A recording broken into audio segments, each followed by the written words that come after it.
On the planet Yaya Prime, a runt predator named Dek is on a training session. He uses a variety of tools to travel the land until he enters a cave where his scanner tells him that his brother is hiding nearby. Dek attacks behind him with his sword, and Quay blocks it just in time. The brothers begin to fight, and Quay keeps taunting Dek as they move, reminding him to use the cave to his advantage. Swords keep on clashing as they move all over the cave, and after exchanging enough blows, Quay manages to corner Dek but doesn't kill him. When Dek refuses to yield, Quay cuts the pillar they're standing on, and Dek falls into the abyss. He manages to save himself by holding onto the wall. He climbs back up and attacks Quay again. Later around their ship, Quay tells Dek it's time to choose a prey so he can earn his place in the Ayayak clan. Dek wants to go to Jenna, also known as the Death Planet, to hunt the unkillable monster, Kalisk. Even their father fears it, and that's why Dek wants to go after it. He's tired of his dad seeing him as a weakling. Quay doesn't approve. However, Dek makes his vow. At that moment, their father, Najar, returns and Dek welcomes his honor with a sample of his blood. Najar wonders why Dek is alive, revealing he ordered Quay to kill him because he's too weak to be part of the clan.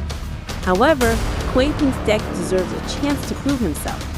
An angry Najar throws a device that captures Dek and tells Quay to kill him now. But instead, Quay frees him and activates his laser to send him into the ship. Then Quay activates his shield to protect his brother since Najar opens fire. After closing the ship to keep Dek from escaping, Quay starts fighting Najar, and in just a few moves, he manages to disarm him. Najar activates his camouflage cloak, but Quay keeps punching, so Najar stabs his hand before chopping his arm off. Then Najar strikes his son down, and Quay starts crawling away, reaching for his arm rather than his sword. Najar calls him weak and stabs him, so Quay uses his last breath to activate the ship so his brother can go to Jenna. Dek watches Najar snap Quay's neck as the ship's launch knocks him out. Sometime later, Dek is awakened by an alarm. The ship has been damaged by the debris in orbit and is hurling towards Jenna. Dek rushes to the seat and ejects it, so it starts falling at great speed through the Jenna sky. When a bird almost crashes into him, he activates the shield. He ends up crashing in the jungle and he roars in frustration. Determined to find the monster, Dek takes stock of his weapons to confirm everything is working well. He's startled by a noise nearby and starts searching the area. Suddenly, a vine-like creature takes him by surprise and steals one of his weapons. Dek gets his sword ready, but a second vine grabs his arm and he has to cut this one while the first one escapes. Unfortunately, more vines appear and reach for him until they grab his leg to drag him on the ground. Dek manages to take his bow to shoot his captor to force it to drop him and punches the vine to keep it back. Then Dek runs to retrieve his sword and quickly slashes the vines that keep attacking him. No matter how many he cuts down though, more and more keep coming, and they even start attacking together. Dek quickly dodges a few blows and jumps on top of a vine to run on it, which helps him get to the top of a cliff. The vines can't reach him up there, and now Dek has a good view of the planet, which looks terrifying. Afterward, Dek washes his wound in the river and uses his scanner to find a medicinal plant that can serve as a balm. On a leaf, he finds a worm that starts growing red spheres, and when he throws it away, it explodes. Then he goes out to explore and search for the Kalisk. On a big field, he finds some strange red plants that keep hissing at him, so he moves carefully to avoid them. At that moment, Dek hears a voice talking in a strange language and looks up to see Thea trapped in a huge nest. Realizing he can't understand her, Thea changes to the universal translator, which confirms she's a synthetic known as a synthic. Suddenly, a Jenna vulture appears nearby and grabs a rock to throw at the strange plants. This makes the pods explode with the red smoke and shoot their needles, which Dek quickly dodges. Thea explains that the needles can paralyze him so that the vulture can eat him. When Thea offers her help, Dek says that the Ayoya hunt alone, and Thea guesses he's here for the Kalisk. The vulture throws more rocks and multiple plants are activated, so Dek is hit by the needles. As he starts feeling dizzy, Thea asks for a weapon, so he tosses one of his blades at her before collapsing.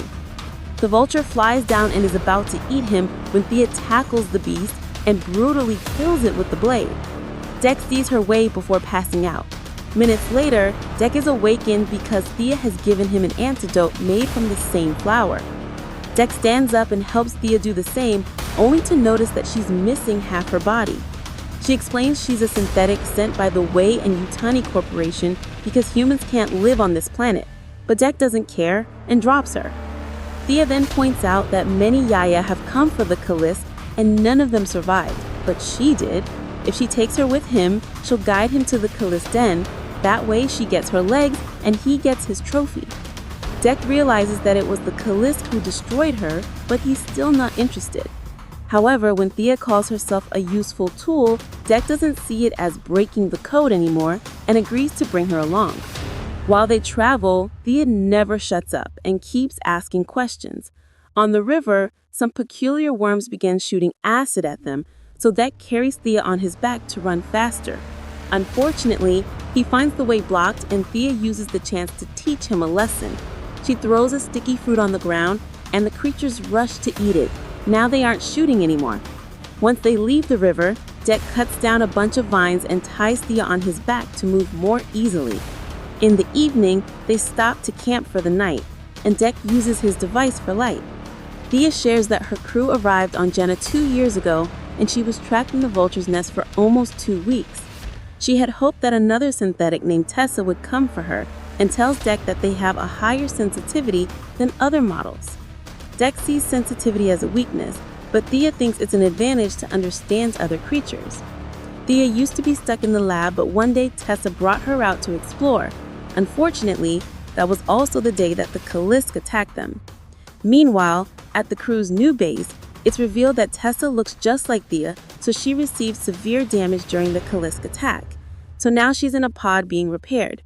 Tessa keeps repeating Thea's name and remembering the incident, so the computer reminds her that her priority is to catch the Callisk.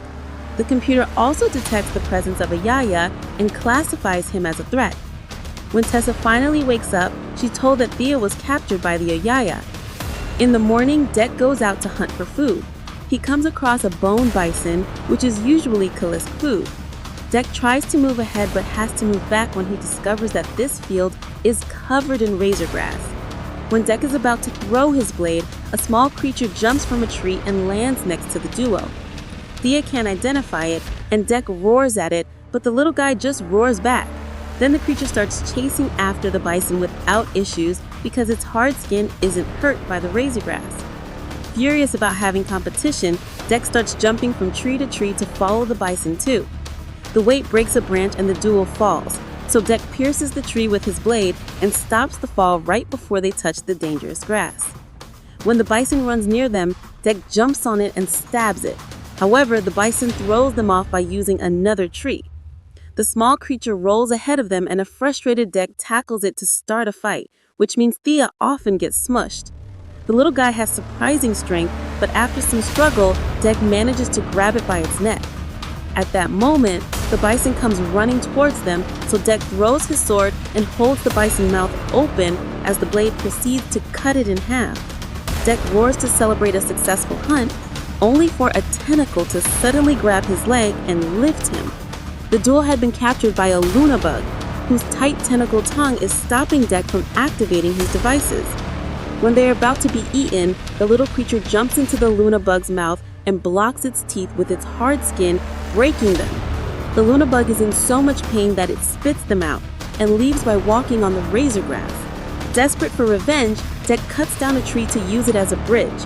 The little creature is rolling down the field already, and the Luna bug captures it with its tongue.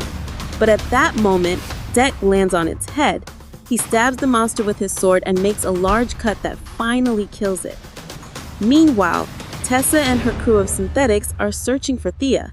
They find Deck's pod before they're attacked by the vines. The crew quickly opens fire to slow them down. Then they activate their flamethrowers to burn all the vines down. In the evening, Deck and Thea make camp again. The little creature is still following them and copying every move of Deck's because it's impressed by how he hunted the bison. Thea names it Bud, while Deck shares the roasted meat. Thea asks Deck about his family, so he tells him what happened with his brother and father. But he refuses to accept he's grieving when Thea uses that word. He points out that Tessa counts as her sister, and Thea likes the concept. In the middle of the night, Tessa and her crew finds Deck's ship, which crashed after he jumped out. There are many Yo-Ya weapons that Tessa finds interesting, including a grenade that freezes her hand. The next morning, Deck grabs Thea and leaves without Bud, insisting that he hunts alone and Thea doesn't count because she's a tool. Thea tells him about wolves and how they hunt in packs, but the alpha isn't the one who hunts the most, it's the one who protects the pack. Deck misses the point and says he'll be the alpha who kills the most. After finding a Kalisk Fang near the river, the duo continues traveling in that direction and reaches Thea's base, which has been completely destroyed by the beast. Among dozens of synthetic bodies, Thea finds her legs. Thankfully, the repair machine still works and she can use it to reconnect both halves of her body.